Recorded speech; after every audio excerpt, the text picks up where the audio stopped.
આવતીકાલથી બોર્ડ પરીક્ષાનો પ્રારંભ થવા જઈ રહ્યો છે। પરીક્ષાર્થીઓ શાંતિપૂર્ણ વાતાવરણમાં પરીક્ષા આપી શકે તે માટે તમામ આયોજનો કરાયા છે। આજે વિદ્યાર્થીઓ બેઠક વ્યવસ્થા જોવા પહોંચ્યા હતા।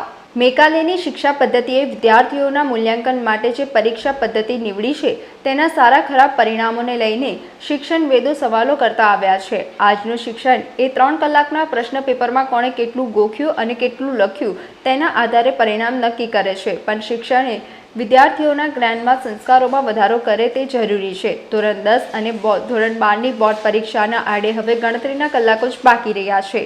આવતીકાલ તારીખ 11 માર્ચ સોમવારથી શરૂ થનારી પરીક્ષા પહેલા વડોદરાના વિવિધ પરીક્ષા કેન્દ્રો પર આજે રવિવારે વાલીઓ અને વિદ્યાર્થીઓ બેઠક વ્યવસ્થા જોવા માટે આવ્યા હતા।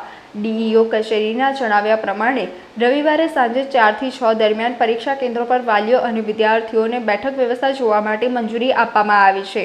આવતીકાલથી શરૂ થતી એસએસસી અને એચએસસી બોર્ડની પરીક્ષામાં એસએસસી બોર્ડમાં કુલ 47,312 વિદ્યાર્થીઓ આપશે પરીક્ષા, જ્યારે એચએસસી બોર્ડના સાયન્સ અને વિજ્ઞાન પ્રવાહ મળી કુલ 28,000 જેટલા વિદ્યાર્થીઓ પરીક્ષા આપશે।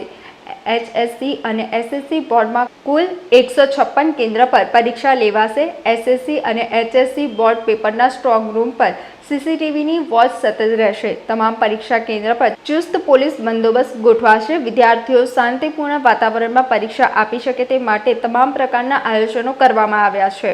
ગુજરાત માધ્યમિક અને ઉચ્ચતર માધ્યમિક શિક્ષણ બોર્ડ દ્વારા લેવાનાર એસએસસી એચએસસી ધોરણ 10 અને ધોરણ 12ની માર્ચ 2024ની પરીક્ષા માટે અત્રેના જિલ્લાની અંદર ધોરણ 10ના કુલ 4 ઝોન અને ધોરણ 12ના કુલ 2 ઝોન, આમ મળી કુલ ઝોનની વાત કરીએ તો કુલ 6 ઝોનની અંદર પરીક્ષા લેવાનાર છે।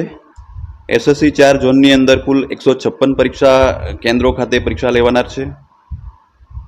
ધોરણ 10ની અંદર 47,312 જેટલા વિદ્યાર્થીઓ પરીક્ષા આપનાર છે। ધોરણ 12ની અંદર 2 ઝોનની અંદર કુલ સામાન્ય પ્રવાહની અંદર 66 પરીક્ષા કેન્દ્રો અને વિજ્ઞાન પ્રવાહની અંદર 41 પરીક્ષા સ્થળો ખાતે પરીક્ષા લેવાનાર છે। સામાન્ય પ્રવાહની અંદર 20,493 વિદ્યાર્થીઓ પરીક્ષા આપનાર છે અને વિજ્ઞાન પ્રવાહની અંદર 7,548 વિદ્યાર્થીઓ પરીક્ષા આપનાર છે। અત્રેના જિલ્લાની કુલ વાત કરીએ ધોરણ 10 અને 12 માટે કુલ 48 જેટલા જે લહિયાની મંજૂરીવાળા વિદ્યાર્થીઓ પરીક્ષા આપનાર। પરીક્ષા કેન્દ્રો તમામ સુવિધાઓથી સુસજ્જ, સીસીટીવી કેમેરા હોય, પોલીસ બંદોબસ્ત હોય, ખંડ નિરીક્ષકોની નિમણૂક હોય, તમામ બાબતોની ઝીણવટપૂર્વક અવલોકન કરી અને એની કાર્યવાહી પૂર્ણ કરવામાં આવી છે। પેપર લીક ન થાય ત્યારે ઝોન ખાતે સીસીટીવી સજ્જ એના સ્ટ્રોંગ રૂમ બનાવવામાં આવ્યા છે। બહાર ચુસ્ત પોલીસ બંદોબસ્ત રાખવામાં આવ્યો છે। જ્યારે સરકારી પ્રતિનિધિ આ પ્રશ્નપત્રો લઈને જશે ત્યારે એમની સાથે પોલીસ ગાર્ડની ચુસ્ત બંદોબસ્તી વ્યવસ્થા સાથે રવાના કરવામાં આવશે। પરીક્ષા સ્થળોએ પણ ચુસ્ત પોલીસ બંદોબસ્ત હેઠળ અને સીસીટીવી કેમેરાની નિગરાણી હેઠળ આ સુવિધા કરવામાં આવી। વિદ્યાર્થીઓ માટે એટલું જ કહીશ કે તેઓ પૂરા આત્મવિશ્વાસપૂર્વક પરીક્ષા આપે। પરીક્ષા પાસ કરવી બહુ સહેલી હોય છે, એટલે વિદ્યાર્થીઓ પૂરા આત્મવિશ્વાસપૂર્વક પરીક્ષાઓ આપે એવી આશા। મોટાભાગના વાલીઓ અને વિદ્યાર્થીઓ પરીક્ષાના આગલા દિવસે પરીક્ષા કેન્દ્રો પર બેઠક વ્યવસ્થા જોવા માટે જતા હોય છે, જેથી પરીક્ષાના દિવસે છેલ્લી ઘડીએ સ્કૂલ શોધવા માટે અને બેઠક નંબર શોધવા માટે દોડધામ કરવાનો વારો ના આવે। લોકમત ન્યૂઝ ચેનલ દ્વારા પણ ધોરણ 10 અને 12ના બોર્ડના વિદ્યાર્થીઓને શુભકામના પાઠવીએ છીએ। અત્યારે જે બોર્ડની પરીક્ષા છે તો બધા સ્ટુડન્ટ જે છે પોતાની કાળજી લે, વ્યવસ્થિત ટેન્શન કે એવું કશું લેવાની કોઈ જરૂર નથી। એક્ઝામ્સ છે એવું નથી કે એક્ઝામ એટલે એમાં શું રિઝલ્ટ આવે તો એનાથી એમને એટલું વિચારવું ના જોઈએ કે હું કંઈક ઓછા માર્ક્સ આવ્યા તો મારું ફ્યુચર જતું રહ્યું।